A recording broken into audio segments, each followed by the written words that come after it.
Doctor Yunus without election তিনি একটা জাতীয় সরকার গঠন করবেন, এবং এই জাতীয় সরকার গঠনের উদ্দেশ্যে কিন্তু জুলাই সনদ ঘোষণা করার একটা চেষ্টা চালাচ্ছে।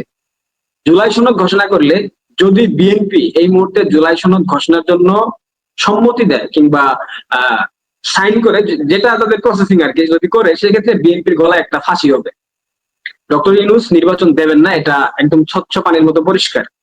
যদি তিনি নির্বাচন না দেন, বর্তমানে যে 2 দিন থেকে আপনারা দেখতে পাচ্ছেন মিডিয়াতে যা হচ্ছে, জামাতের সাথে তাদের যে আপনার কনফ্লিক্ট, আজকেও দেখলাম অনেক স্লোগান হচ্ছে শাহবাগে। খুব অবাক লাগতেছে, বিএনপি যদি 2014 সালে যুদ্ধ অপরাধীদের বিচারের দাবিতে শাহবাগ যেত, তাহলে বাংলাদেশের রাজনীতির প্রেক্ষাপট কিন্তু এরকম হতো না। আজকে যুদ্ধ অপরাধী জামাত শিবির রাজাকাররা কোনোদিনও বাংলাদেশের রাজনীতিতে তাদের যে দীর্ঘমেয়াদী অবস্থান সেটা স্থায়ী করতে পারতো না। এর আগে তারা নিঃশেষ হয়ে যেত, কারণ বাংলাদেশের প্রেক্ষাপটে আসলে মুক্তিযুদ্ধের চেতনার বাইরে গিয়ে রাজনীতি করা কোনোভাবে পসিবল না, দীর্ঘমেয়াদে পসিবল না। একটা নির্দিষ্ট সময় করতে পারবে, যেটা এই মুহূর্তে ডক্টর ইউনূস, তার দূষর সাঙ্গপাঙ্গ এবং তার যে এনসিপি জামাত এরা করতেছে।